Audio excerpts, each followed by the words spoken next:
Hey, so you want to know if your mother, mother-in-law, or family matriarch is a narcissist and you want a therapist to tell you.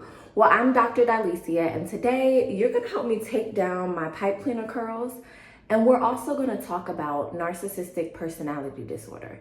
We're going to break down what the definition of it is in layman's terms, and then we're going to get a little bit more formal and go actually into the DSM-5, which is a psychological manual that mental health professionals use to diagnose people. And from there, we're going to talk about what the criteria is, and I'm going to give you some examples of some symptoms that you might be seeing if your loved one, right, actually fits this criteria. So let's get started. So first off, what does it mean to be narcissistic? And my hairdresser did me dirty with these different color pipe cleaners. She should have definitely gave me some all black or all brown ones, but we're gonna forgive her. But essentially, to be narcissistic means that your mother, mother-in-law, or family matriarch, which in this case we're defining as any woman in your family who has been given a sense of power, like she is the woman in charge, so to say, in your family. A lot of times women see this as being their grandmother. Also, it could be an aunt, a great aunt. Essentially what this person is doing, and you know this because you have one if you're watching this video, they're the person that everybody goes to, right? Like if they have to vent or they need something or whatever the case may be, they're gonna go to that person. Even if that person further facilitates a relationship between them and somebody else, or kind of gives permission, like the okay for this other person to assist them, all transactions are facilitated through this matriarch. And honestly, that is a problematic role anyway. And I know that it's not necessarily present in all cultures, but for those who do have it, it's problematic because, in my opinion, clinically, it breeds narcissism because they're already being given that exaggerated sense of importance, entitlement, almost as if they can do no wrong. There's no sort of accountability. There's nobody over that person. And the thought is often, if you are from a super spiritual or religious family, that person has, such a close relationship with God that we can't even go to him about them because that's their ace boon coon. So anyway, back to what our definition is. When you're looking at a narcissistic person, essentially that person they have this elevated sense of self-importance. They believe so strongly in themselves, and they may have power in a certain context. Maybe they are the head of a family. Maybe they run a business. Maybe they are in charge of a large organization in terms of like a volunteer position or something of that nature. So I don't want to make you think that someone who has narcissism is not important across any sphere of their life. The problem is they have an issue being able to determine when they are in subjugate positions and when they need to, take charge and be the leader. So they really don't do following well. Also, they probably are not very empathetic, meaning that you could literally tell them that you have something going on that is awful and terrible and the worst thing that could ever happen in your life. And then they're going to follow up with something that relates to them. They're going to relate it back to them, or else they're going to kind of ignore it. And it's almost as if you never told them whatsoever. I've had a lot of women come to my practice and talk about narcissistic mothers, mother-in-laws, and family matriarchs. And one of the things that is most common in that particular scenario is that a lot of times the people who are looking to them for maternal care and love are constantly pouring themselves out. They're telling them, what problems they have going on in hopes that at some point they can trigger that nerve that makes that person care. And I want you to know, a narcissist, they don't care. They actually don't even have a ability to. And, I wouldn't necessarily say that they're ignoring your needs or ignoring your wants or ignoring that you have, concerns that they could emotionally attend to, because most often they don't even know that this is happening. Like that inflated ego, I want you to think of it like a balloon. It's so big that it covers up their ability to even see other people. So it's not a personal thing in the sense of they are attacking you personally, even if it feels like they are, or they're ignoring you purposely. They are diminishing your accomplishments personally. It doesn't really mean that. they just don't know. Like when it comes to empathy, empathetic people are aware that others exist. They are inclined to the needs of others. They have a discerning spirit. And a narcissistic person is not going to have that. So that would be a really good definition. Now let's get into the DSM-5 criteria. So as I said before at the beginning of this video, the DSM-5 is a statistical manual that contains every single diagnosis that exists. So there are constant edits to it. And by constant, I mean like maybe every 10, 15 years or so. DSM-5 has been around for a relatively good amount of time. I think when I was in school, the DSM-4 was out. So I remember having a copy of that. And then, you know, not too shortly after, within the next couple years or so, the DSM-5 was written. And then they have come out with a kind of addition to that clinicians are supposed to buy that includes updates, but not enough updates for them to do a DSM-6. But essentially it is the Diagnostic and Statistical Manual, and it's the 5th edition of it. And all of our diagnoses are in there that are mental health disorders. It is categorized by section in terms of you will have a section for anxiety disorders. You're going to have a section for depressive disorders. You'll have a section for personality disorders, which is where narcissistic personality disorder falls on. I know a lot of times we only hear narcissistic or narcissism, and you know, we don't always know, if you're not a therapist, that there is a second part to that, and it's a personality disorder. So when someone's personality is disordered, oftentimes they struggle very tremendously in interpersonal relationships, such as mother-child relationships, in our case, mother-daughter relationships, grandmother-granddaughter, grandmother-sister, you know, whatever the case may be, you're going to see an issue across this person's interpersonal relationships, unless, of course, they're dealing with people who are enabling, people who, you know, kind of just feed into their world, you know. Those are probably going to be the only people that you see get along with them, is passive people, and people who are maybe not so passive in their entirety of their life, but they are with this person because they're just like, you know, they're just this way. And I hear that happen so many times as well, where people are like, this is just how they are. Like, there's nothing I can do about this. When it comes to narcissism, though, there are some distinct symptoms that someone would have to have in order to qualify for it. So with every disorder, so to say, mental health disorder in the DSM, there's going to be a set of criteria that people have to meet in order to actually be diagnosed for it. Now, you could meet almost all the criteria and not all of it, and you don't have the diagnosis. You could seem like you have it, you know, your whole family thinks you have it, and you don't meet any of the criteria, and you ain't got it. So I really think this video is so important because narcissism is one of those like hot button topics that are kind of floating around. It's one of those things that people utilize a lot in the social media space. And honestly, anyone who offends us or looks like they have too much of a sense of self, we like to deem them narcissistic. So I want to make sure that you're equipped with some actual information that you can rely on, because it is formal. It's what the doctors are using, right? So for narcissism, there are 9 symptoms. And out of those 9, someone would have to meet 5 of them in order to be diagnosed with narcissistic personality disorder.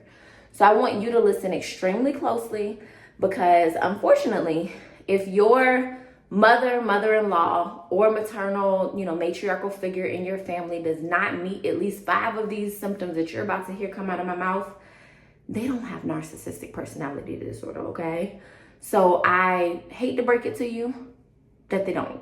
But also, for those of you who listen to this and they have 5 or more, and you're like, woo, I feel so validated because I was right all along, then this just gives you some substance and some backing to what you have been claiming, right? So basically, the common features of someone who is a narcissist is that they're going to need some admiration, right? And they're going to kind of do whatever they got to do to get that admiration. So they might throw people under the bus. They might exaggerate their accomplishments and lie about the things that they've even done just so that you can praise them. Another thing that's super common that they might do is to say that they're going to do these big things, like, oh, I'm planning to do this. I mean, we can use writing a book as an example, right? I'm going to write a book and it's going to be about da da da, and I'm going to start a nonprofit organization and it's going to help these groups of people. And they never actually intend on doing it. All they want is to hear you say how great of an idea it is. So that admiration is a key piece, a key factor of it. They're also going to lack empathy, and we already talked about that in the sense of, they just ain't attending to nobody else's issues. Like, if they are, then it's only so that they can get the praise of others from doing so. So let's say, for instance, you have, stratified classes in your family. There are people who are, middle class, people who are upper middle class, people who are in a low class poverty sort of situation. Maybe this person is that family go-to where if anybody gets in a bind or they want to achieve something like, going to get a technical degree or something like that, they're going to call on this individual to help them do so. And then that person is absolutely not going to keep it to themselves, right? They're going to call everybody who could possibly listen or bring it up in every potential conversation that they can, so that they can hear people say, wow, that's so amazing of you. So even though they might have empathetic gestures, those gestures are not intended to actually help someone. They're helping with the purpose of exploiting the scenario in order to gain admiration. So that it goes back to that admiration that we talked about. And now with our narcissistic personality disorder people, they start to show signs in early adulthood. It can happen in teenage years. It's a little bit hard to diagnose because teenagers, like, before you're 25, your prefrontal cortex isn't even developed. And that's just basically the part of your brain that even cares about other people, right? So it's hard to diagnose because people tend to lack empathy around that age anyway. You're supposed to be self-centered. Like, you're developing your identity, you're forming like who you're going to be in the world. And of course, we're all still figuring that out, right? But it's less easy to diagnose someone with a personality disorder because more often than not, teens have issues with their personality anyway. There's so much going on. So you'll probably, notice, and you may not have even known your well, certainly probably not your mother-in-law or the matriarch in your family when they were, a teenager or something, but they might have shown signs, So if you are not in one of those situations where you're literally the only one who acknowledges that this person has flaws and faults, then you might find that they have siblings or other loved ones that sort of corroborate what you're seeing, and they're like, yeah, they've been like that since they were in high school, or since they were in early college, or whatever the case may be. So I do want you to know that there is a time that those traits usually start to be shown. It's very uncommon that somebody is going to be 65 years old and then suddenly they become a narcissist. So even if no one in your family wants to admit it, they probably was acting like that before, okay? I want you to remember that. So back to our symptoms. They are going to have a inflated sense of self-importance. We actually in the therapy world call this grandiose. So literally what it sounds like, big, grandiose. They're gonna exaggerate how great they are, It's like, I'm so talented. They might even compare themselves to people that you or others actually deem talented and kind of wonder, like, why am I not getting the acknowledgement that I deserve when I am just as good, if not better, than this particular person? So you might even see them compare themselves to celebrities, public figures, etc. And you're just sitting back like, girl, what? They also are gonna be, or might be, right? Because you only need 5 of these. So that was number 1. They also might be preoccupied with fantasies and delusions about being successful, having power, having brilliance. So kind of like, this is what I'm going to do when this happens. And I don't want this to be mistaken for somebody who's a true visionary. Because I mean, if you're watching this and you're like me, I have ideas of what I'm going to do, you know, as I continue to build my career and climb the ladder that I'm climbing for myself. So one thing that happens a lot, and I said this before, is that people who have good self-esteem and they know where they're headed in life, they're really self-directed, oftentimes they can be mistaken for having narcissistic personality disorder. But the important thing to remember in those cases is that if someone truly has NPD, as we call it, they're going to be unable to turn that off. So it's super inflexible. Like, there's no situation in which they are willing to not be the person who is the most important. No situation in which they're willing to show empathy without getting something in return. Like, it doesn't go away. And then they also, it's going to persist, right? So it's present all the time and it continues over a course of time, right? So just know that, you know, it's nothing wrong with liking yourself and knowing where you're going and being, you know, goal-oriented and self-motivated and all those good things. Nothing wrong with that. So this person is also going to assume that they're special, or might, right? Because this is, again, the third criteria. They're going to assume that they're special and unique, and that only people who are the same as them can understand them. So if they're not being understood by you, it's not because there's like some miscommunication. It's not because maybe they are just hard to understand and need to figure out their personality issues, right? It's going to be that you don't get it because you're not supposed to get it. Like, you're not good enough to get it. You're not on my level type of thing.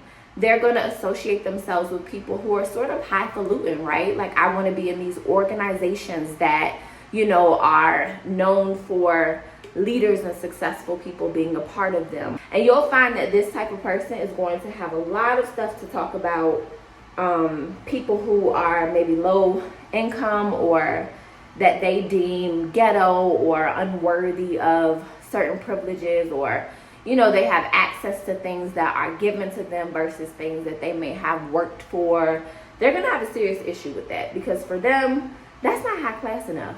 So if you hear your mother-in-law or maternal figure doing that, and she also has some of this other stuff, at least 5 of them, then that is probably narcissism that we're looking at. Also, we've already talked about the need for admiration. We talked about the empathy, lack of empathy. So those are 2 there.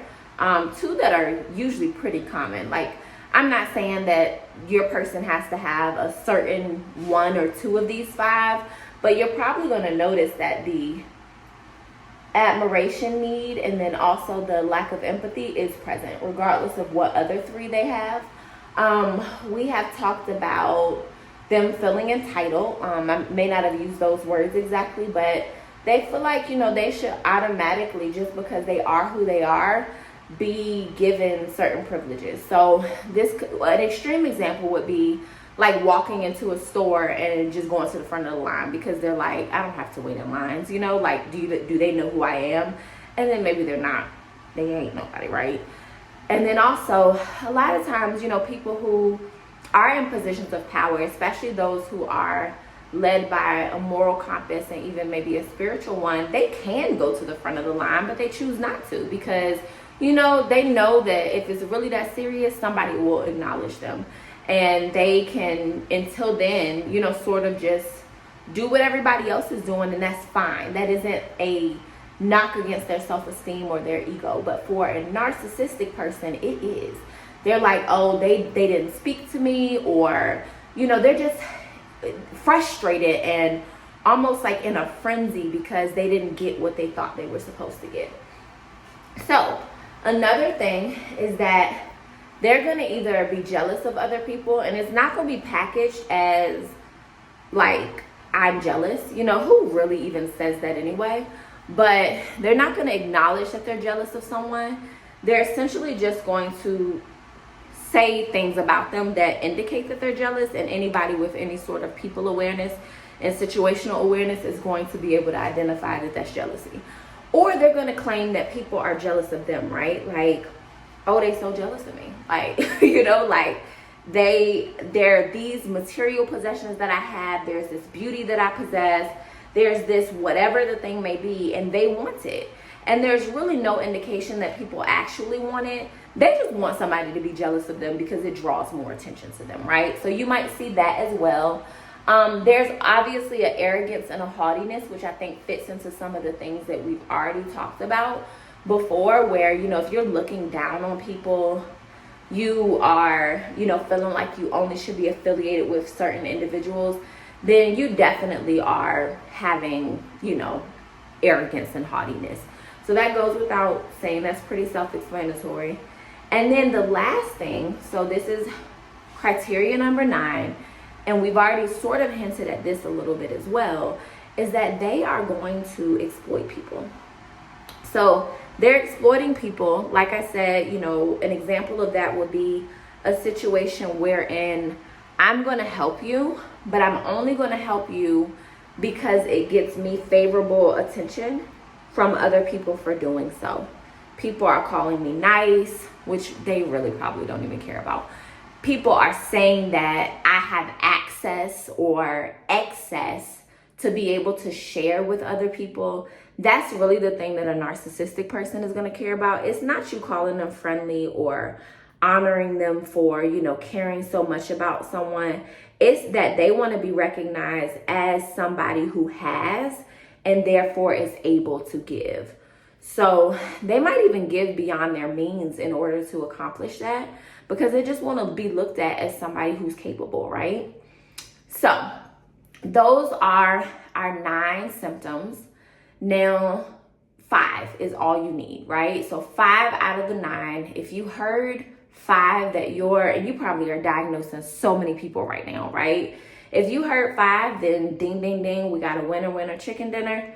Your mother-in-law, or maternal figure absolutely has narcissistic personality disorder. Now, what do you do with that? Because are they going to go to therapy? No. We rarely ever see people who are narcissistic seek services. You see a lot of people who will be afraid that they're narcissistic because, somebody may have mentioned the word. Like I said, it's a buzzword. They may have called them that. Narcissists don't seek therapy because they don't think anything is wrong with them. So I want you to know that they probably are not going to. Now, I've worked in a lot of mental health settings, some of which have been psychiatric hospitals, and I have seen people diagnosed with NPD have psychotic breaks and come into a facility. And even in the facility, they're still acting like, I do not belong here. Where is my room with a red carpet in front of it?